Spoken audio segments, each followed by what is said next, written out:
नमो वार्याणं नमो वज्रायाणं नमो लोये सव्यसाहुणं मोक्षमार्गस्य नेतारं भेत्तारं कर्मभूभृतां ज्ञातारं विश्वतत्त्वानां वन्दे तद्गुणलब्धये।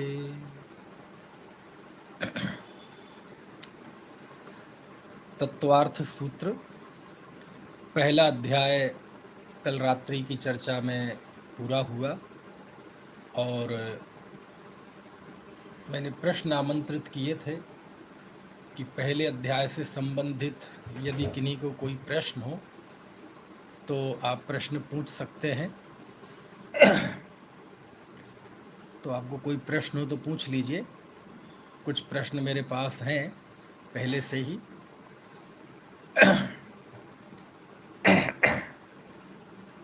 विनीत भाई साहब कुछ पूछ रहे हैं।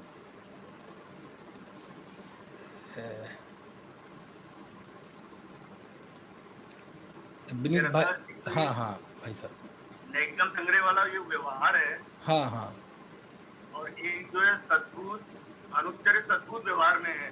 हाँ हाँ, इसमें कुछ अंतर है क्या इन दोनों में? इनमें फर्क है, समानता भी है, लेकिन फर्क ये है कि ये जो व्यवहार है, 7 नयों में जो व्यवहार है, इस व्यवहार का निषेध नहीं होता। जैसे वो अनुपचरित सद्भूत व्यवहार है, उसका तो समय सार की 7वीं गाथा में निषेध कर दिया। व्यवहारेण विधिसदीड़ाल से चरित्र दंसणम मृणाणम णबिणाणम चरितम दंसणम जाणगो शुद्धो, क्योंकि वहाँ व्यवहार निश्चय के प्रतिपादक के रूप में है। लेकिन ये जो व्यवहार है, इस व्यवहार का निषेध नहीं होता। ये एक खास अंतर है निश्चय व्यवहार की शैली और द्रव्यार्थिक पर्यायार्थिक नय की शैली में, कि ये आपस में एक दूसरे का निषेध नहीं करते। लेकिन निश्चय व्यवहार में निषेध निषेधक है, तो ये फ़र्क है। और बाकी समानता तो है ही, पहले ही दिन बताया था कि कुछ समानता, यहाँ भी व्यवहार का काम भेद करना है और वहाँ व्यवहार नय का भी काम भेद करना है। लेकिन वहाँ व्यवहार का भेद करने के अलावा और भी काम है। वह उपचार का भी काम करता है, भिन्न भिन्न दो द्रव्यों को एक कहता है, संश्लिष्ट संबंध जिनके साथ है उनको भी एक कहता है ना, विकार को भी एक कहता है। तो ये व्यवहार और उस व्यवहार में कुछ समानता है एक बिंदु पर, जिस बिंदु पर आपने कहा अनुपचरित सद्भूत व्यवहार में, है ना। लेकिन वहाँ निषेध हो जाता है, यहाँ उसका निषेध नहीं होता। ये फर्क है।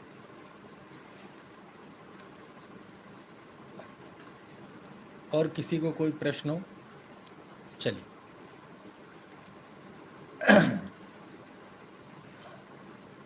चल, तो फिर मैं अपने प्रश्न ले लूँ। यदि आपको बीच में कोई प्रश्न हो तो आप पूछ लीजिएगा, ठीक है। यूट्यूब पे भी कोई प्रश्न हो तो आप यूट्यूब पे लिख दीजिएगा।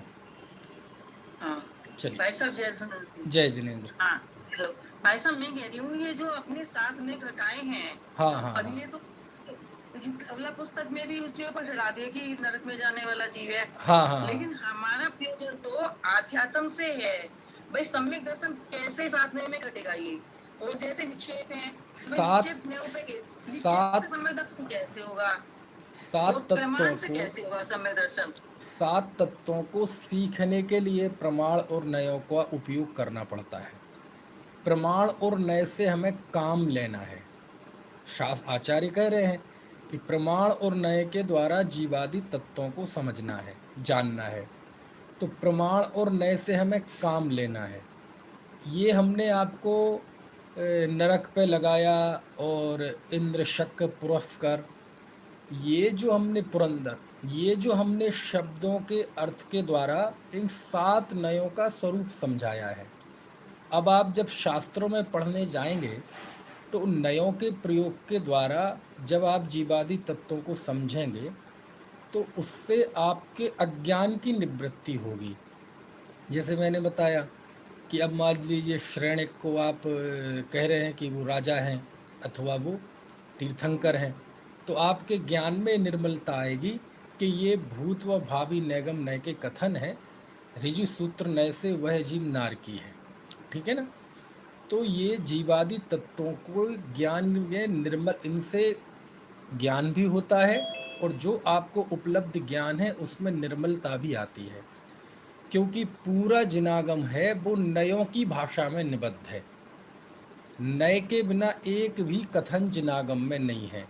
हर एक कथन में कोई ना कोई नय का प्रयोग होता है, और यदि वो नय को हम नहीं समझेंगे तो कोई ना कोई गलत फहमियाँ खड़ी हो जाएंगी, है ना।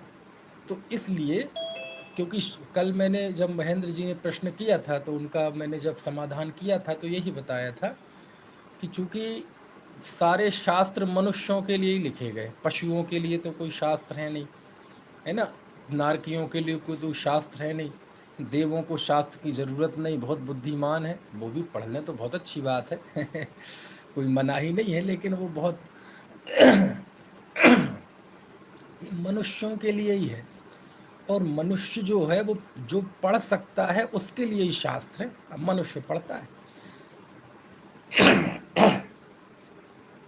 और जब वो पढ़ता है, जीवादि तत्वों को सीखने के लिए जाता है, तो शास्त्रों में इतने तरह के प्रयोग हैं, इतने तरह के प्रयोग हैं कि यदि हम नयों की कथन करने की शैली नहीं समझेंगे तो कई अर्थ के अनर्थ हो जाते हैं। तो उन अनर्थों से बचने के लिए और जीवादि तत्वों के बिल्कुल सही ज्ञान के लिए इन नयों को समझना पड़ता है। कहाँ नैगम है, कहाँ संग्रह है, कहाँ व्यवहार है ना। इन्हीं को द्रव्यार्थिक पर्यायार्थिक में भी बांटा है। तो कौन सा नय द्रव्यार्थिक का है, कौन सा नय पर्यायार्थिक नय का है, तो ये सारी चीज़ें आपको जाननी पड़ेंगी, है ना। तो ये साधन के रूप में, प्रमाण साधन क्यों है, क्योंकि प्रमाण में ही नय की प्ररूपणा लागू होती है ना। जैसे हमने कहा कि जीव ज्ञान दर्शन वाला, तो आपने ज्ञान दर्शन की तरफ से जीव का कथन किया, लेकिन जीव का कथन किया है, और जीव एक सत्ता है, जीव नामक वस्तु है, ये प्रमाण का विषय है। तो कोई भी वस्तु अपने विरुद्ध धर्मों सहित बिना किसी मुख्य गुणता के साथ वो है, ये प्रमाण का कथन है, और उसी में नय की प्रवृत्ति होती है, इसलिए प्रमाण भी साधन है। आखिरकार अंततः पहुंचना तो हमें प्रमाण पर ही है ना, क्योंकि नयों के जरिए हम वस्तु को समझते हैं, और फिर एक मौका ऐसा आता है कि हम नयों को छोड़ भी देते हैं। तो समझने के लिए नयों को साधन के रूप में अपनाना, और जब वस्तु समझ में आ जाए तो नय का आलंबन भी छोड़ना। उदाहरण दिया था मैंने कि इस नए नाव में बैठना भी ज़रूरी है और उतरना भी ज़रूरी है उससे, लेकिन कहाँ बैठना और कहाँ उतरना, कब बैठना और कब उतरना, ये महत्व का विषय है। जब आप इस तरफ हों तो नाव में बैठना जरूरी, जब पार पहुंच जाएं तो निर्दयता से नाव को छोड़ना जरूरी। ऐसे ही प्रमाण नयों के द्वारा वस्तु के स्वरूप को समझना, जब समझ में आ जाए तो प्रमाण और नए विकल्पों को छोड़कर वस्तु के स्वरूप की बिल्कुल अकाट्य श्रद्धा करना, और उसके लिए बीच में आपको शास्त्र का आलंबन लेना पड़ेगा, और शास्त्रों को समझने के लिए इन नए प्रमाण अनिवार्य हैं, इसलिए आचार्य ने यहाँ लिखा है। और कोई प्रश्न हो किसी का?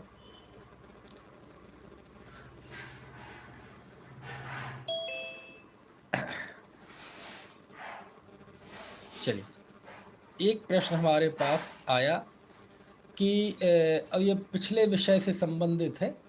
दो प्रश्न तो एक जैसे ही हैं। जैसे एक प्रश्न आया, क्या तत्वार्थ सूत्र आत्महित के लिए कंपलसरी है, ऐसा प्रश्न आया। और दूसरा प्रश्न, क्या तत्वार्थ सूत्र प्रयोजनभूत है। तो ये दो प्रश्न मतलब एक ही तरह के प्रश्न हैं, अलग अलग शब्दों में, कि क्या आत्महित के लिए कंपलसरी है, और दूसरा क्या तत्वार्थ सूत्र हमारे लिए प्रयोजनभूत है। मैं आपको बता चुका हूँ, अरे द्वादशांग का कोई भी अक्षर अप्रयोजनभूत नहीं है ना। किसी ना किसी जीव को किसी काल में वो प्रयोजनभूत है, लेकिन उसमें भी ये जो तत्वार्थ सूत्र है ये सीधा प्रयोजनभूत है, आत्महित के लिए प्रयोजनभूत है, क्योंकि इसमें तत्वों का स्वरूप बताया है, 7 तत्वों का स्वरूप बताया, और 7 तत्व तो सम्यक दर्शन के मूल हैं है ना। तो ये सीधा प्रयोजनभूत है। हाँ, इतना ज़रूर है कि जिनागम में 2 शैलियाँ हैं। एक सिद्धांत की शैली और एक है अध्यात्म की शैली।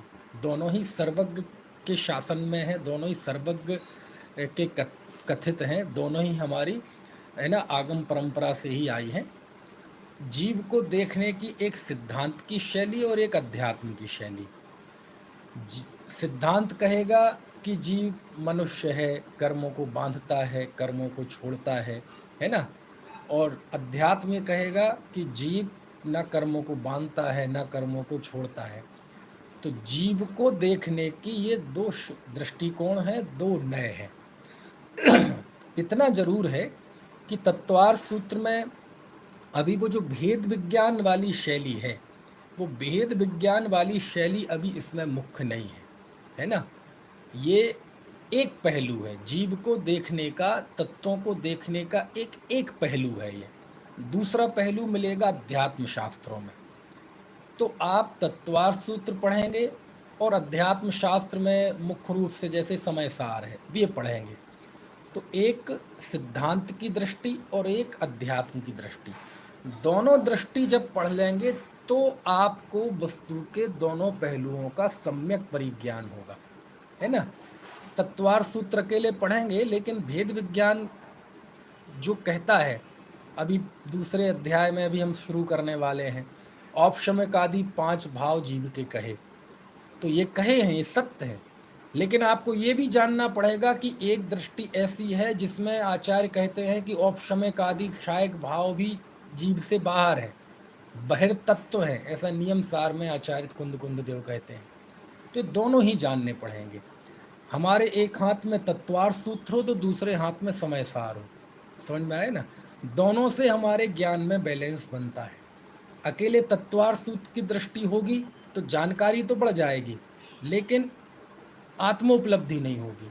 और अकेला समय सार होगा और तत्वार्थ सूत्र का ज्ञान हमें नहीं होगा तो भी आत्मोपलब्धि नहीं होगी। क्योंकि कहीं ना कहीं फिर वो एकांत का पक्ष आ जाएगा, है ना? वो वेदांत और सांख्य मत का प्रसंग खड़ा हो जाएगा। तो हमारे हाथों में, एक हाथ में सिद्धांत और एक हाथ में अध्यात्म, ये दोनों ही होने चाहिए। तो इस दृष्टि से ये तत्वार्थ सूत्र हमारे सीधे प्रयोजनभूत है। इससे हमें जीवादि 7 तत्वों का विशेष ज्ञान होता है और विशेष ज्ञान हमारे ज्ञान में विशेष निर्मलता लाता है ना? एक बात मैंने कई बार बोली समय सार आदि के व्याख्यानों में, और वो काफ़ी लोकप्रिय भी हुई। और एक भाई थे, उन्होंने तो पोस्टर बना बना के भी व्हाट्सएप वगैरह पे वायरल किए, कभी उस पे भी फेसबुक तक पे भी चिपकाया किसी ने। उसमें था वाक्य कि जो आगम के बिना अध्यात्म अनर्थकारी होता है और अध्यात्म के बिना आगम अकार्यकारी होता है। क्या कहा? क्या कहा? बहुत जबरदस्त सूत्र जैसा वाक्य है ये, समझ में आया ना? है ना? क्या कहा? फिर से बोलता हूं मैं, आगम के बिना अध्यात्म अनर्थकारी होता है। अभी व्याख्या नहीं करूंगा इसकी। और अध्यात्म के बिना आगम अकार्यकारी होता है। ये वाक्य आप सीख लो, ये बहुत बहुत गहराई है इस वाक्य में। क्या है? फिर से बोलना। कौन बोल के बताएगा? जो बोल के बताएगा उसे इनाम देंगे। क्या इनाम देंगे? तालियां। क्या?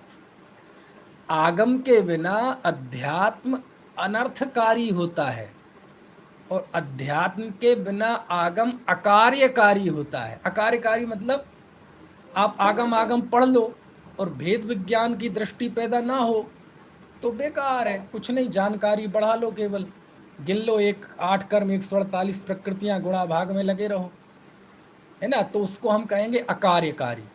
और केवल अध्यात्म पढ़ लो और आगम की दृष्टि ना हो तो जी एकांती हो जाएगा, निश्चयाभासी हो जाएगा, है ना? तो कौन बोलेगा बताओ? हाथ खड़ा कीजिए। महेंद्र जी बोलेंगे। महेंद्र जी को अनम्यूट करो भैया, मैं करे देता हूँ। आगम के बिना आध्यात्म अनर्थकारी होता है तथा आध्यात्म के बिना आगम अकार्यकारी होता है। वाह वाह, बहुत अच्छा। आपको इसका भाव समझ में आ गया? हाँ, बात समझ, पर ये अनर्थकारी का अर्थ समझ में नहीं आता। अनर्थकारी मतलब नुकसानदायक। मान लीजिए आपने आगम नहीं पढ़ा, केवल आपने एक शुद्ध ने की दृष्टि पढ़ ली, तो वो शुद्ध ने कहेगा कि आत्मा किसी का करता नहीं है, कोई किसी जीव को मारता बचाता नहीं है। अब आपने आगम को तो पूर्णता से पढ़ा नहीं, तो आप स्वच्छंद हो जाएंगे, स्वतंत्रता का दुरुपयोग करेंगे, है मैं आत्मा हूँ, शुद्धात्मा हूँ, ऐसा मान के खुश होते फिरेंगे और है कुछ नहीं। तो वो कहलाएगा अनर्थकारी। अपन कहते ना सत्य, ये तो बहुत अनर्थ कर दिया इसने, नुकसान कर दिया, पहले से भी ज़्यादा नीचे गर्त में आ गए। एक तो कोई जीव बदहाल होता है, और वो जो उपक्रम करे उससे और नीचे आ जाए, तो हम कहते इससे तो और नुकसान हुआ, तो उसको सीधा कहेंगे सीधा सीधा सीधा ये नहीं कह सकते कि ये नुकसानदायक, अनर्थकारी शब्द क्यों लिखा? नुकसान शब्द और अनर्थकारी में गहराई है, ज़्यादा है।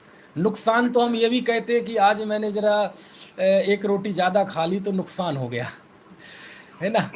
लेकिन नुकसान शब्द में वो गहराई नहीं है। लेकिन ऐसा हम कहते कि आज एक रोटी खा ली, ये हमारे लिए बड़ा अनर्थ हो गया, तो कहेगा यार ऐसा कौन सा अनर्थ हो गया। तो अनर्थ शब्द ये बहुत ज़्यादा त्रासदी, हाँ त्रासदी को बताता है कि भैया परमार्थ के मार्ग में, मुक्ति के मार्ग में यदि हम पतित हो जाएं तो ये बहुत बड़ा अनर्थ है। वो एक वाक्य है ना, धन गया कुछ नहीं गया, स्वास्थ्य गया कुछ गया, चरित्र गया सब कुछ गया। तो जाने की भी कैटेगरी होती ना, इस दृष्टि से। सुभाष जी बोल रहे थे। आवाज आ रही? हाँ हाँ हाँ, बोलिए। आगम के बिना अध्यात्म अनर्थकारी होता है और आध्यात्म के बिना आगम अकार्यकारी होता है। बहुत बढ़िया, बहुत बढ़िया, बहुत बढ़िया।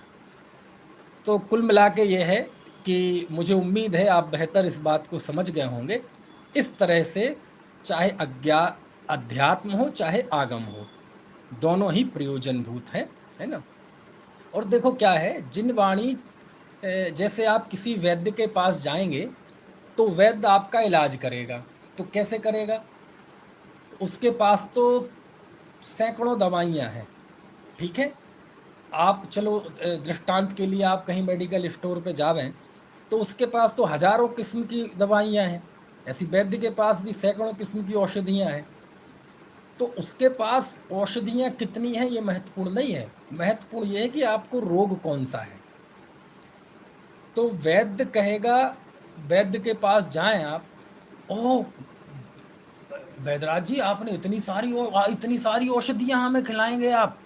कहते बेटा बहुत सारी औषधियाँ हैं, लेकिन सारी औषधि तुम्हारे लिए नहीं है। हम तुम्हारा रोग देखेंगे, मर्ज देखेंगे, आयु देखेंगे, रोग की स्थिति देखेंगे, कितने समय से है, ये सारी चीज़ें देखेंगे, तुम्हारी शरीर की प्रकृति देखेंगे, उसके हिसाब से दवाई देंगे। तो दवाइयाँ तो सब हैं, लेकिन सब तुम्हारे लिए नहीं है। और वो दवाइयाँ तो उल्टी भी हो सकती हैं एक दूसरे की, एक गर्म हो, एक ठंडी हो, एक दस्ताबर हो, एक है ना रोकने वाली हो, ऐसे कई, एक दुबला करने की हो, एक मोटा करने की हो, तो विरुद्ध होंगी, है ना।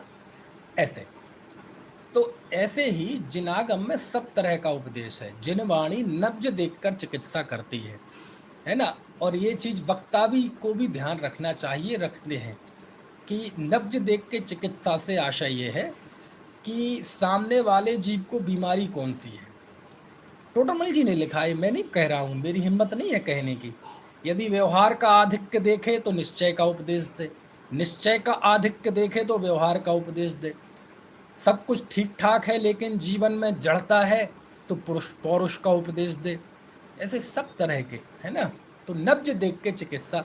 मान लीजिए किसी को अध्यात्म की गुत्थियाँ तो बहुत अच्छी तरह से आती हैं, पर्याय से भिन्न, रंग राग से भिन्न, लेकिन जिमीकंद खाता है, लेकिन अनछना पानी पीता है।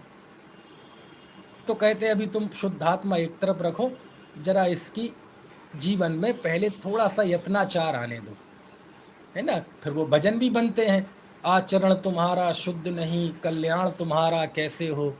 फिर पंडित सदाशिवदास जी को भी लिखना पड़ता है कि जो 50-50 साल तक जिनवाणी पढ़ के भी जिन्हें सम्यक की प्राप्ति नहीं हुई, वो सब अन्याय अनीति अभक्ष के सेवन का फल जानो। समझ आए ना। लेकिन कोई क्रियाएं बहुत करता है, उस पर ध्यान बहुत है, उसके प्रति बहुत सावधान है, लेकिन उससे ही अपने आप को धर्मात्मा मानता है। तो फिर उससे कहते हैं भैया द्रव्यलिंगी जीव 11 अंग 9 पूर्व पढ़ के और महान तपस्त्रषण करके भी 9वें ग्रेवक में चला जाता है और अंततः फिर निगोद में चला जाता है, कुछ उपलब्धि नहीं होती। इसलिए ज्ञान समान न आन जगत में सुख को कारण, यह परमामृत जन्म जरा मृत्यु रोग निवारण। है ना, 3 लोक तहु काल माही नहीं दर्शन सो सुखकारी, सकल धर्म को मूल यही इस बिन करनी दुखकारी। तो जिनागम में सब तरह का उपदेश है, आपको ये देखना पड़ेगा इसमें मैं कहाँ सेट होता हूँ। समझ में आया ना। चलिए फिर एक प्रश्न आया कि शब्द नए वगैरह जो हैं वो हमारे लिए जरूरी हैं क्या? तो उसका तो मैंने बता दिया, अरे ये सब जिनवाणी मनुष्यों के लिए ही लिखी गई और हम सब मनुष्य हैं, और मनुष्यों में भी जो आत्महित चाहते हैं उनके लिए, तो ये सारा हमारे लिए ही है ना। ये तो क्या है, थोड़ा शुरुआत में पहली बार तो ये तो चलो परमार्थ तत्व, अरे खेल समझ में नहीं आता। पहली बार कोई क्रिकेट मैच देखने बैठे ना टीवी में, तो उसे क्रिकेट समझ में नहीं आएगा। वो पता चले एक तरफ से बॉल फेंकी है, दूसरी तरफ जाके उसको पैर में जोर से बॉल लगी और वो स्लिप पे लगे रहते हैं, वो सारे एक साथ चिल्लाए आउट है। तो आदमी सोचता है यार बॉल लगी इसके पैर में और इसे तो दर्द हो नहीं रहा, बाकी चिल्ला रहे, ये क्या चक्कर है। तो कहते पहली बार में तो क्रिकेट समझ में नहीं आता, जो कि बच्चों का खेल है, बच्चे भी समझते हैं। तो ऐसे ही होता है कि कई चीज़ें जब हम प्रथम बार उससे परिचय होता है, और हर चीज़ में होता है, आप फिजिक्स जाएंगे, केमिस्ट्री जाएंगे, इंजीनियरिंग पढ़ेंगे, कंप्यूटर साइंस पढ़ेंगे, तो शुरुआत में उसकी टर्मिनोलॉजी सीखनी पड़ती है, उसके शब्द सीखने पड़ते हैं, ऐसे ही यहाँ करना पड़ता है। इसलिए सब प्रयोजनभूत है, सब पढ़ना चाहिए, सब सीखना चाहिए, है ना। हाँ, कोई ये कहे कि हम तो साहब भेद विज्ञान परक आत्मा की चर्चा चाहिए, हाँ, यदि आप 24 घंटे आत्मा में रह सकें फिर तो सब है, फिर तो सब छोड़ने लायक है, फिर तो जिन दर्शन स्वाध्याय सब कुछ छोड़ने लायक है यदि आत्मा में रह सको आप तो। लेकिन कहाँ रहते हो, अंतर मुहूर्त में आत्मा में रह जाए तो केवल ज्ञान हो जाए, तो ये सब केवल बातें हैं, बातों का क्या है ना। एक प्रश्न आया, पहले ही आया था लेकिन उस समय मैं ध्यान नहीं दे पाया, अकाल मरण का। जब हमने वो सूत्र की बात की थी, सर्वद्रव्य पर्यायेषु केवलस्य, है ना, सभी द्रव्य और उनकी पर्याय केवल ज्ञान का विषय है। तो उस समय ये प्रश्न आया था जब मैंने क्रमबद्ध पर्याय की बात की थी, कार्तिकेयानुप्रेक्षा की गाथाएं आपको पढ़वाई थीं, जम जस से जम्मी दे से, और ये कहा था कि ऐसी श्रद्धा करता है वो सम्यक दृष्टि है। तो उस समय ये प्रश्न आया था, साहब अकाल मरण फिर क्या है? तो ये तो कोई दिक्कत नहीं है, कहीं अकाल मरण और इस क्रमबद्ध पर्याय का सर्वज्ञता का कहीं कोई विरोध है ही नहीं।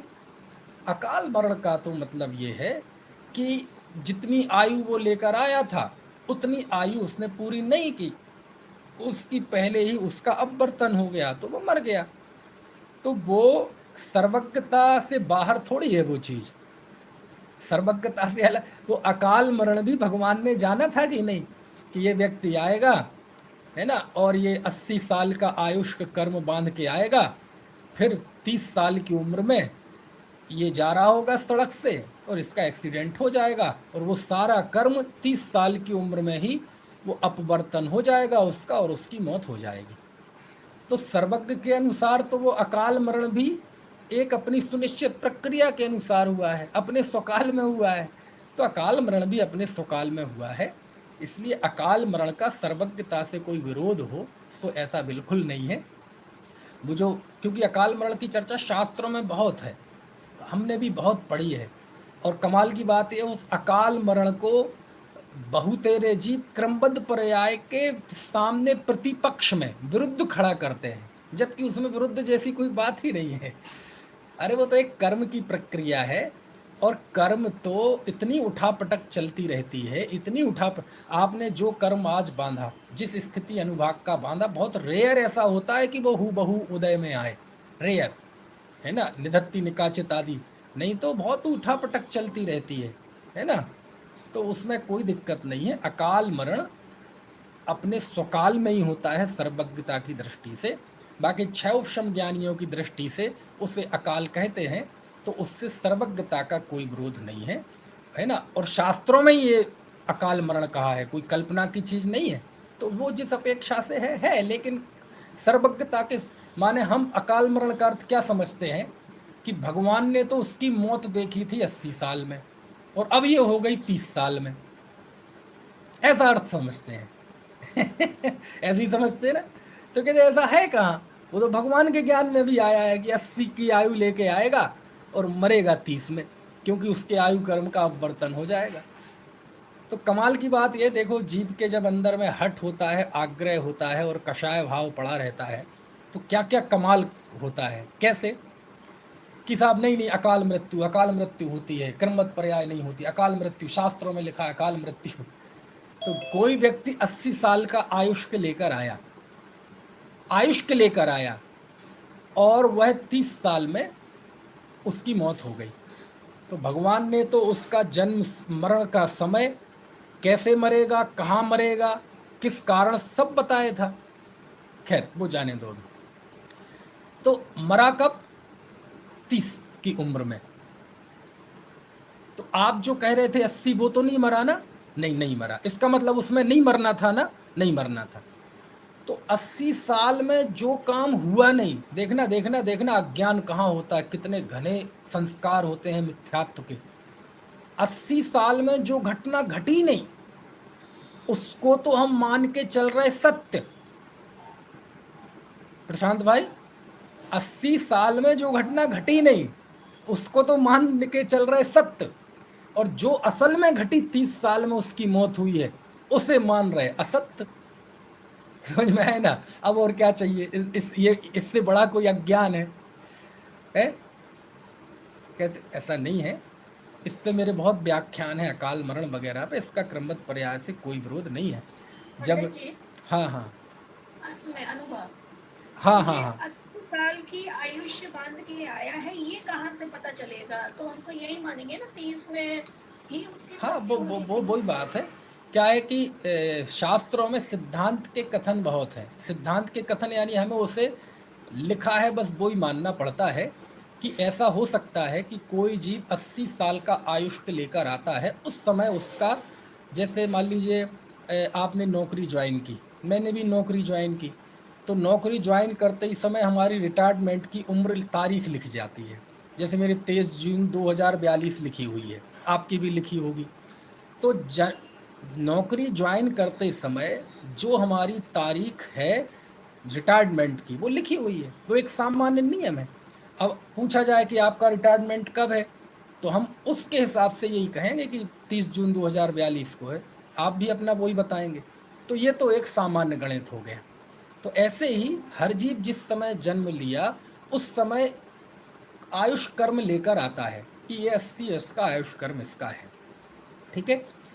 अब सामान्य किसी से भी पूछा जाए, आपसे भी पूछा जाए, तो यही कहेंगे कि 30 जून 2042। ठीक है। ऑफिस वालों से पूछा जाए, क्यों? क्योंकि रजिस्टर में वही चढ़ी है। अब भैया सरकार कह रही कि हम तो 50 में रिटायर्ड करेंगे सबको। आपके यहाँ भी आई होगी ये हवा, 55 में रिटायर्ड करेंगे। अब क्या होगा? तो ये अकाल में रिटायर्ड हुए कि स्वकाल में रिटायर्ड हुए? बोले भगवान से आप पूछते ना कि कब रिटायर्ड होना है, तो वो चलो वो तो 42 लिखा है, सरकार कर देवे, आप BRS ले लेवे, तो वो अकाल में कहलाएगा कि स्वकाल में कहलाएगा? अरे भगवान से पूछते तो वो बता देते कि तुम रजिस्टर में 42 लिखे रहो, चाहे जितनी जगह लिखे रहो, सरकारी रिटायरमेंट रिकॉर्ड में लिखे रहो, पोर्टल पे लिखे रहो, लेकिन ये व्यक्ति इस तारीख को रिटायर्ड हो जाएगा। और वो उस तारीख को हो गया, तो स्वकाल में हुआ कि अकाल में? अकाल तो हमारी अपनी दिमाग की वो थी व्यवस्थाएं। हकीकत क्या है? हकीकत वो है जो हुआ है ना। तो ये जो मैंने दृष्टांत दिया रिटायरमेंट का, ये सब जगह लागू होता है। अकाल मरण पे, अकाल सुख में, अकाल दुख में, सब जगह पे, कि एक कर्म की प्रक्रिया होती है। कोई प्रश्न पूछ रहा है और? हाँ, ये आपके एक प्रवचन में अकाल मरण पे आपने 5 समवाय घटा के दिखाए थे।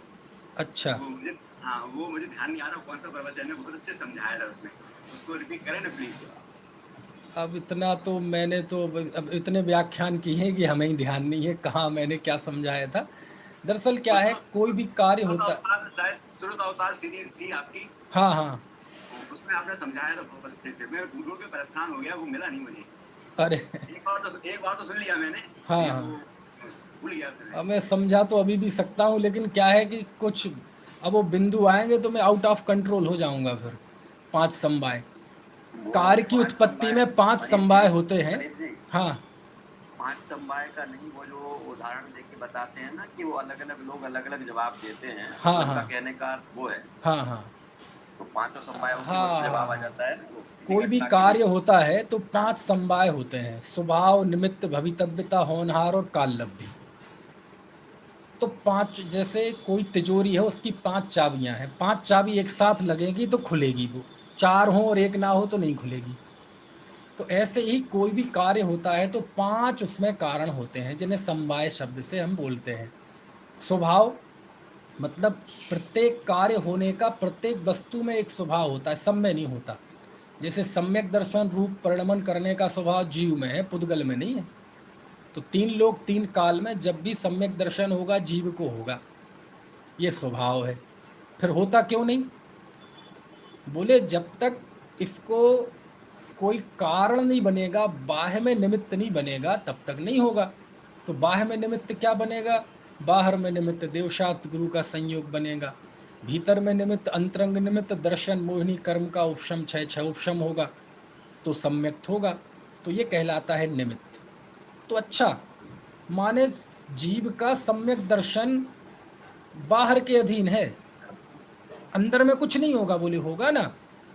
उसी समय जीव का अपना एक पुरुषार्थ भी होगा, तत्व विचार का पुरुषार्थ होगा, स्वरूप उपलब्धि का पुरुषार्थ होगा। तो ये 3 हो गए: स्वभाव, निमित्त, पुरुषार्थ। फिर होता क्यों नहीं? तो कहते भैया अपने समय पे ही होता है, आगे पीछे नहीं होता। क्योंकि एक द्रव्य की उतनी ही पर्याय होती हैं जितने 3 काल के समय होते हैं। तो काल लब्धि ये उपादान है कि प्रत्येक द्रव्य में हर समय में एक कार्य, सुनिश्चित कार्य होता है, ये उसकी काल लब्धि है, द्रव्य के भीतर की काल लब्धि। बोले जब तक उसका समय नहीं आएगा तब तक नहीं होगा, तो वो कहलाती है काल लब्धि। और जो कार्य हुआ उसे ही कहते हैं होनहार, उसे ही कहते हैं योग्यता, उसे ही कहते हैं होनहार। तो ये 5 कारण होते हैं तो कार्य होता है। उसमें निमित्त भी है, पुरुषार्थ भी है, काल लब्धि भी है, होनहार भी है और स्वभाव भी है।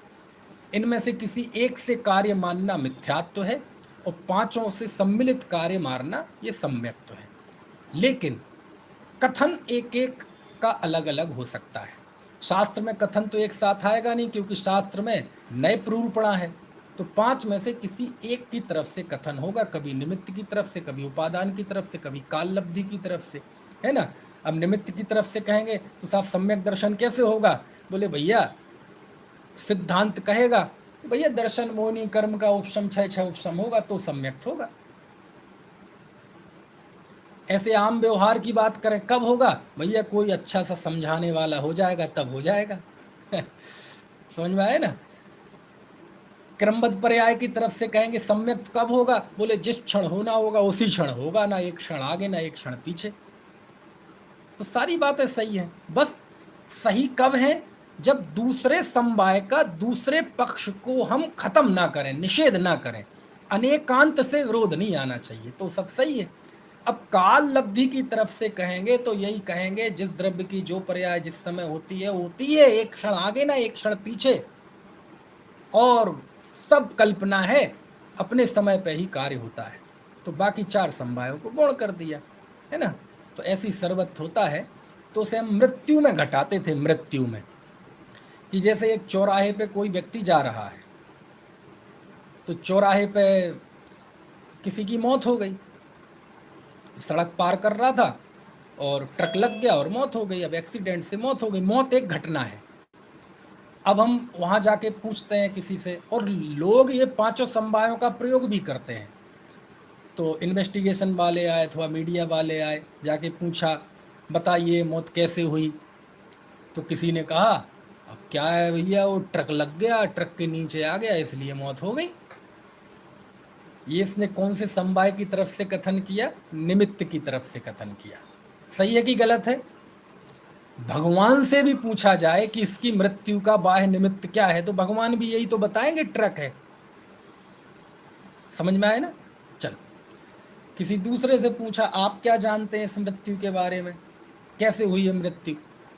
तो वो कहता है भैया क्या करें, इसकी तो होनहार ही खराब थी, आई गई थी इसकी तो, इतना बढ़िया अच्छा हट्टा कट्टा जवान आदमी, और बस इसका तो आई गई थी इसकी तो इसने काय का कथन किया? होनहार का। ये तो हो नहीं था भैया, कुछ नहीं। किसी ने तीसरे से पूछा कि भैया ये क्यों मरा, तो वो थोड़ा बाबा किस्म का आदमी था, दाढ़ी बड़ी हुई थी। मालूम वो क्या बोलता है? आया है सो जाएगा। अरे भैया, जिसका जन्म होता है उसकी मृत्यु तो होती ही है, संयोगों का तो स्वरूप ही है वियोग, है ना? जिसका जन्म होता है वो तो जाएगा ही। तो उसने स्वभाव की तरफ से कथन किया कि जीवन मरण तो संसार का स्वभाव है। तो एक ने स्वभाव की तरफ से देखा, एक ने होनहार की तरफ से देखा, एक ने निमित्त की तरफ से देखा। एक से और पूछा क्यों भैया कैसे मरा? उसने कहा ऐसा है जी, अब किसको दोष दें भैया, जब तुम शराब पियोगे इतने भरे चौराहे पे बिना ग्रीन और रेड लाइट देखे हुए अंधाधुंध तरीके से डगमगाते हुए आप चलोगे, सड़क पार करोगे व्यस्त चौराहे पे, तो मरोगे ही। उसने काय की तरफ से कथन किया? पुरुषार्थ की तरफ से, कि उसकी गलती थी। समझ में आया ना? 4 हो गए, अब 5वां। किसी 5वें से पूछा कि बताओ कैसे मरा? अरे कहते हैं यार वो शराब तो रोज ही पीता था, सड़क भी रोज ही पार करता था, पैर भी उसके रोज ही डगमगाते थे, ट्रक भी रोज निकलते थे। अरे हम किसको दोष दें? सच बात तो ये है कि जिस जीव का जिस देश में जिस काल में जन्म मरण लाभ हानि होती है वो होता ही है, उसे इंद्र जिनेंद्र कोई टालने में समर्थ नहीं है। जो जो देखी बीतराग ने सो सो होसी बीरा रे। अब बताओ सही है कि बात की नहीं? उसने काल की तरफ से कथन किया कि उसकी तो आई गई थी, राजा राणा छत्रपति हाथ इनके इस बार, मरना सबको एक दिन अपनी अपनी बार, सबको मरना है लेकिन अपने अपने समय पे, इसका समय आ गया था। अब बोलो 5 में से कौन सी बात गलत है? तो ये 5 समवायों का प्रयोग लोक करता है, दुनिया करती है, बस हमें उस दृष्टि से देखना नहीं आता। बस वो एक दूसरे का निषेध ना करें। अब जब जिनागम में आते हैं तब भी ऐसा ही होता है। प्रश्न पूछा जाए कि रावण की मौत कैसे हुई, तो हम रविशरण आचार्य के पास गए पद्म पुराण में कि हे आचार्य देव, रावण को की मौत कैसे हुई? तो उन्होंने कहा लक्ष्मण ने मारा। तो उन्होंने बाह्य की निमित्त की तरफ से कथन किया, गलत है। भगवान से भी पूछा जाए कि रावण की मौत में बहिरंग कारण कौन है, तो यही बताएंगे लक्ष्मण ने मारा। निषेध थोड़ी है किसी चीज का, बस उसे सही समझना है। हाँ, लोक में रामायण जो इसमें राम ने मारा, लेकिन हकीकत में सिद्धांत अनुसार लक्ष्मण ने मारा। नारायण प्रति नारायण को मारता है ना? चलो, अभी हमें वो मतलब नहीं है राम और लक्ष्मण। अब कुंद देव से जाके पूछा, हे आचार्य देव आप बताओ रावण को किसने मारा? तो आचार्य मालूम क्या कहते हैं? यदि तुम ये मानते हो कि कोई किसी को मारता बचाता है तो अज्ञानी हो। जो मंडदी हिंसामी हिंसे जामिया परे ही सत्ते ही सो मूढ़ो अन्नाणी नाणी एतोद विपरीदो। तो फिर आचार्य देव कैसे होती है रावण? बोले हम तुम्हें रावण की नहीं, हम तुम्हें 3 लोक 3 काल का एक सिद्धांत बताए दे रहे हैं। आयु खेड़ मरणम जीवाणम जिण बड़े ही पंडितम।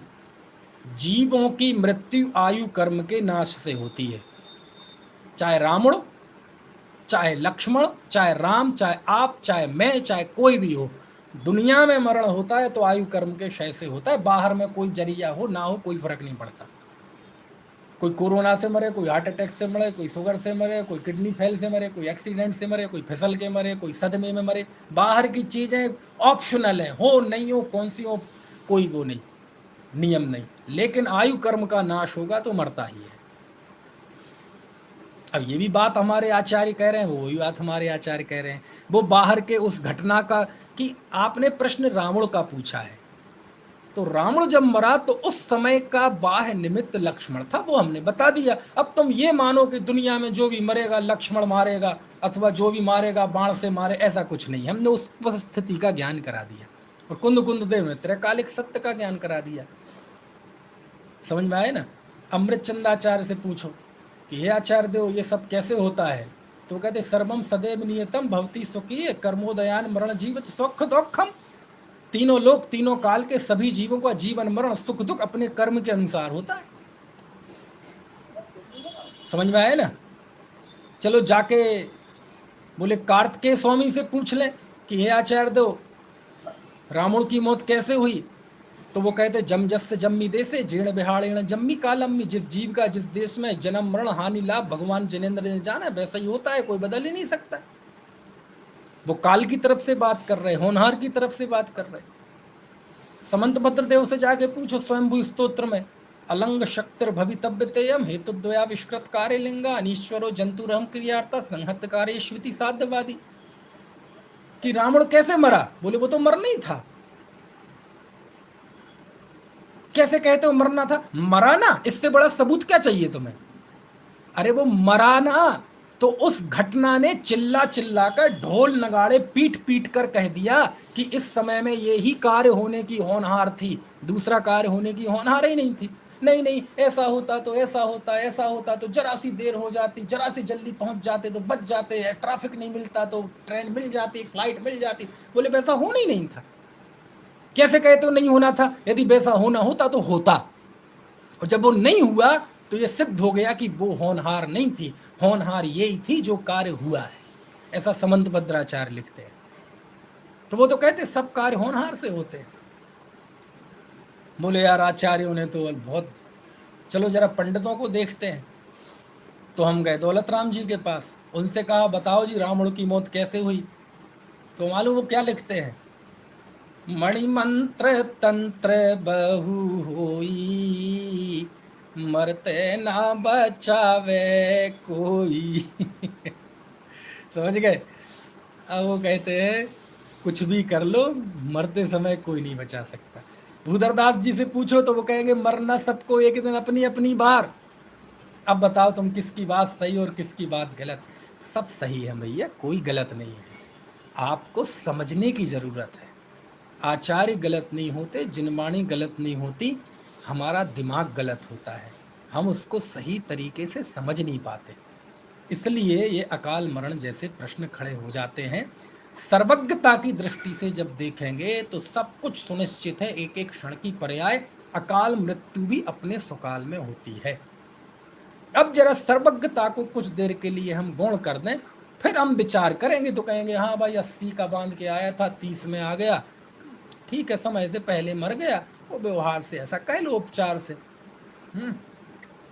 तो ऐसा कोई वो नहीं। एक बात। दूसरी बात, आपको पता है क्रमबद्ध पर्याय षट द्रव्य की बात करती है, पूरे विश्व की बात करती है।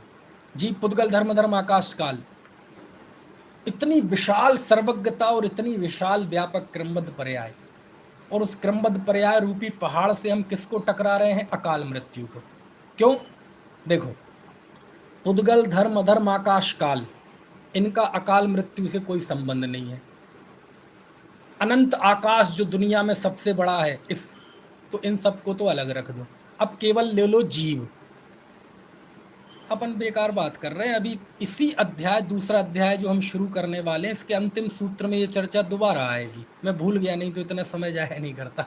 उसमें आएगी दोबारा चर्चा, उसमें अकाल मरण की चर्चा है। चलो फिर भी कर लेते हैं। तो पुद्गल धर्म धर्म आकाश काल, इनको अलग कर दो, केवल जीव।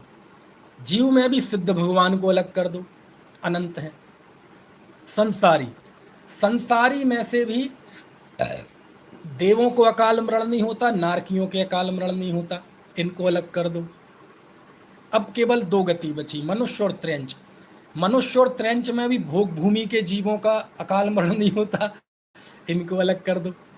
अब केवल कर्म भूमि, कर्म भूमि में जो चरमोत्तम देह वाले हैं उनका नहीं होता, उनको अलग कर दो। अब जो बचे उनमें भी जिसने अगले जन्म की आयु बांध ली है उनका नहीं होता। मान लीजिए आपने अगले जन्म की आयु बांध ली, अब आपका आयु कर्म का अपवर्तन नहीं होगा, ये नियम है।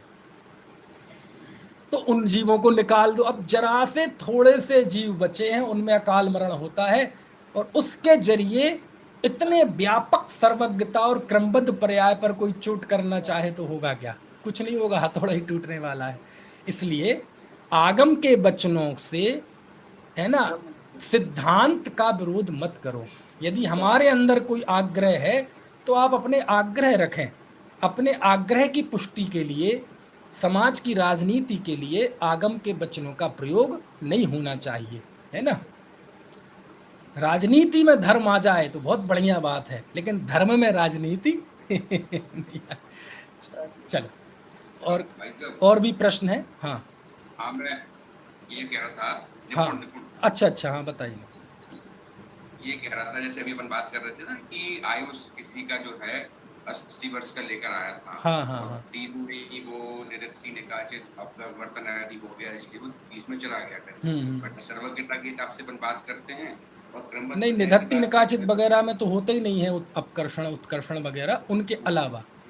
उनके अलावा तो मतलब जो भी हुआ है उस हिसाब से देखा जाए, सर्वज्ञता की बात करें, अपन क्रमबद्ध पर्याय की बात करें तो सब कुछ प्री डिफाइंड था, माने प्री रिटन था। हाँ, ऐसा ही होना है इसके साथ में। तो जैसे अभी हमने ये बात, और ऐसी 22 वर्ष अगर अपन बात करें कि कोई 30 वर्ष का आयु से लेकर के आया हो तो उसका भी उत्कर्षण वगैरह हो जाए तो क्या वो 80 साल तक पहुंच सकता है? भुज्यमान आयु में तो नहीं होता, बद्धमान आयु में हो जाता है। बुद्धिमान में तो नहीं। बुद्धिमान में तो ऐसा है ना, जैसे मान लीजिए किसी ने मनुष्यायु बांध ली, ठीक है, अब बाद में वो सम्यक दृष्टि हो गया, और सम्यक दृष्टि, अब वो आयु तो बदलेगी नहीं, मनुष्य ही होगा, लेकिन वो भोग भूमि में होगा। अब कर्म भूमि को तो आयु 1 कोटि पूर्व होती है अधिकतम, तो अब उसकी आयु बढ़ेगी तो भोग भूमि की आयु होगी, उसकी बढ़ेगी, उत्कर्षण होगा, क्योंकि वहाँ पल्योपमों में आयु है। तो बद्धमान आयु में उत्कर्षण हो जाता है, और उसके भी समय सुनिश्चित है कि कब होता है ना। वो जो आयु के बांधने के जो 8 अपकर्ष काल है, उन्हीं कालों में उसके उत्कर्षण भी हो सकता है। उन काल में हो सकता हाँ, है। 2 मत हैं, एक दूसरा मत भी आया है, लेकिन ये मत ज़्यादा विद्वान लोग इसको ज़्यादा एप्रिशिएट करते हैं। माने एक बार भोगना चालू हो गया अगर तो फिर उसमें कोई बदलाव नहीं होगा, है ना। हाँ, बुद्धमान आयु में फिर बद्धमान आयु के जो समय सुनिश्चित हैं, यानी जैसे अपन आयु बंध के 8 वो काल देखते हैं ना, अपकर्ष काल, तो उन्हीं कालों में आयु बंध सकती है, और वही काल है, उसमें ही अगले आयु कर्म का उत्कर्षण हो सकता है। अपकर्षण कभी भी हो सकता है, लेकिन उत्कर्षण वो सुनिश्चित काल है।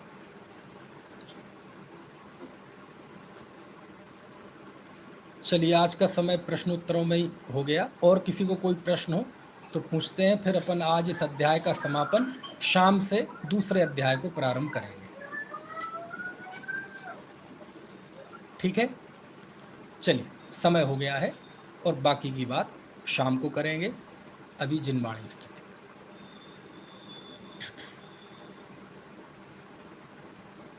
आप ही बोल तो आज आप ही को।